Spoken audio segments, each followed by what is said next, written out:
Mark 7. Then came together unto him the Pharisees, and certain of the scribes which came from Jerusalem.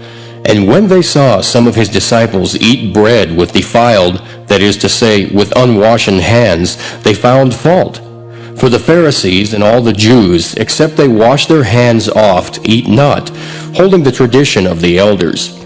And when they come from the market, except they wash, they eat not. And many other things there be, which they have received to hold, as the washing of cups and pots, brazen vessels, and of tables. Then the Pharisees and scribes asked him, Why walk not thy disciples according to the tradition of the elders, but eat bread with unwashen hands? He answered and said unto them, Well hath Esaias prophesied of you hypocrites, as it is written, This people honoreth me with their lips, but their heart is far from me. Howbeit in vain do they worship me, teaching for doctrines the commandments of men. For laying aside the commandment of God, ye hold the tradition of men, as the washing of pots and cups, and many other such like things ye do. And he said unto them, Full well ye reject the commandment of God, that ye may keep your own tradition. For Moses said, Honor thy father and thy mother, and whoso curseth father or mother, let him die the death.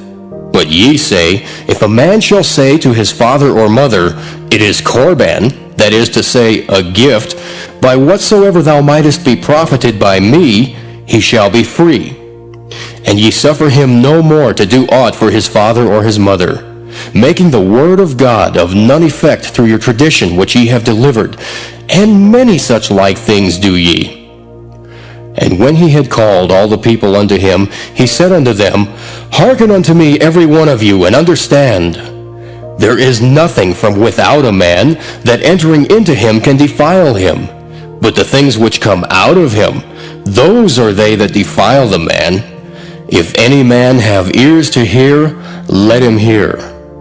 And when he was entered into the house from the people, his disciples asked him concerning the parable. And he saith unto them, Are ye so without understanding also? Do ye not perceive that whatsoever thing from without entereth into the man, it cannot defile him? Because it entereth not into his heart, but into the belly, and goeth out into the draught, purging all meats.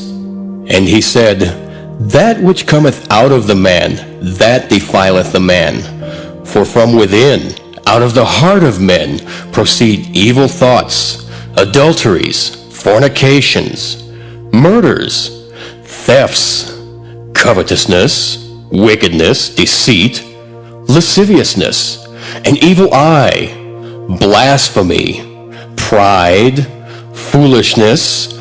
All these evil things come from within, and defile the man. And from thence he arose, and went into the borders of Tyre and Zidon, and entered into an house, and would have no man know it. But he could not be hid, for a certain woman, whose young daughter had an unclean spirit, heard of him, and came and fell at his feet. The woman was a Greek, a Syrophoenician by nation, and she besought him that he would cast forth the devil out of her daughter. But Jesus said unto her, Let the children first be filled, for it is not meet to take the children's bread, and to cast it unto the dogs. And she answered and said unto him, Yes, Lord, yet the dogs under the table eat of the children's crumbs. And he said unto her, For this saying, Go thy way, the devil is gone out of thy daughter. And when she was come to her house, she found the devil gone out, and her daughter laid upon the bed. And again, departing from the coasts of Tyre and Zidon, he came unto the Sea of Galilee, through the midst of the coasts of Decapolis. And they bring unto him one that was deaf, and had an impediment in his speech. And they beseech him to put his hand upon him. And he took him aside from the multitude, and put his fingers into his ears, and he spit, and touched his tongue. And looking up to heaven, he sighed, and saith unto him, Ephphatha, that is, be opened. And straightway his ears were opened, and the string of his tongue was loosed, and he spake plain. And he charged them that they should tell no man, But the more he charged them, so much the more a great deal they published it, and were beyond measure astonished, saying, He hath done all things well.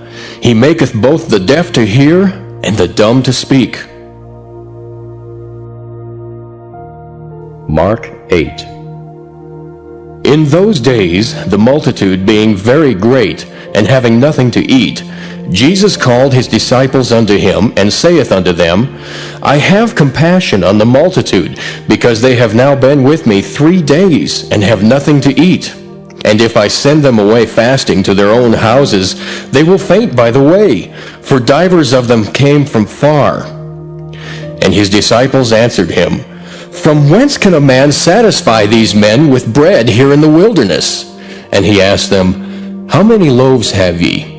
And they said, 7. And he commanded the people to sit down on the ground. And he took the 7 loaves, and gave thanks, and brake, and gave to his disciples to set before them.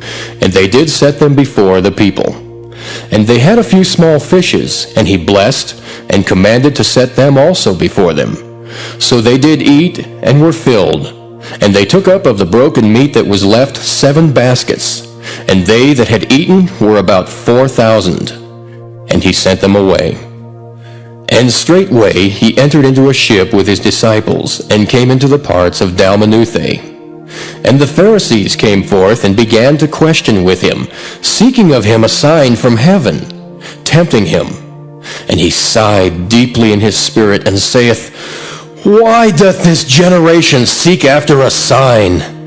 Verily I say unto you, there shall no sign be given unto this generation. And he left them, and entering into the ship again, departed to the other side. Now the disciples had forgotten to take bread, neither had they in the ship with them more than 1 loaf.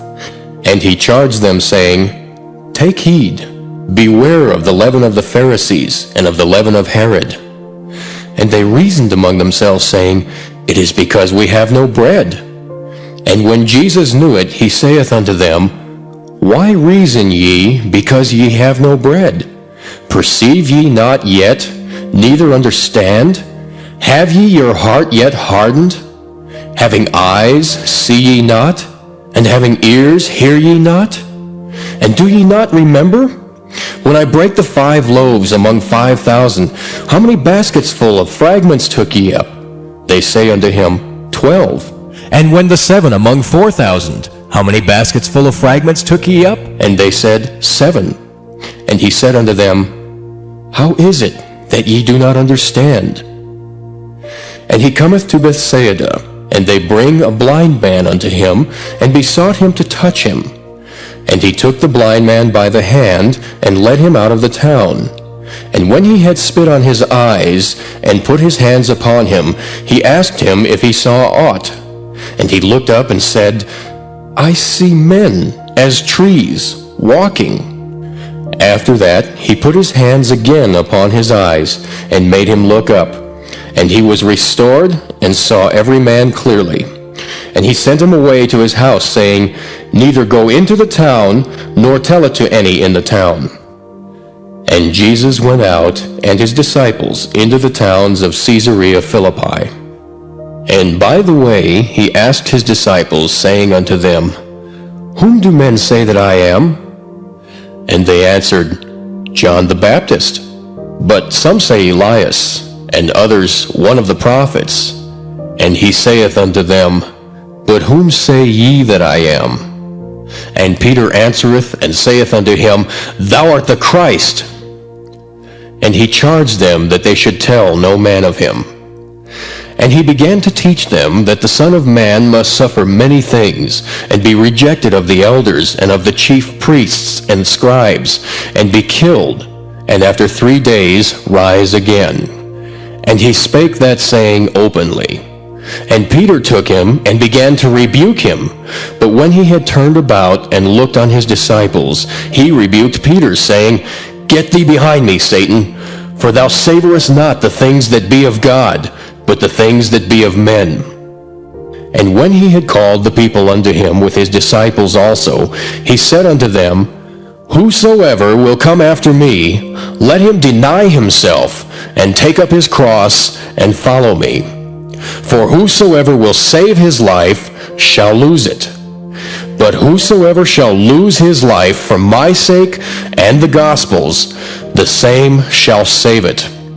For what shall it profit a man if he shall gain the whole world and lose his own soul? Or what shall a man give in exchange for his soul? Whosoever therefore shall be ashamed of me and of my words in this adulterous and sinful generation, of him also shall the Son of Man be ashamed when he cometh in the glory of his Father with the holy angels.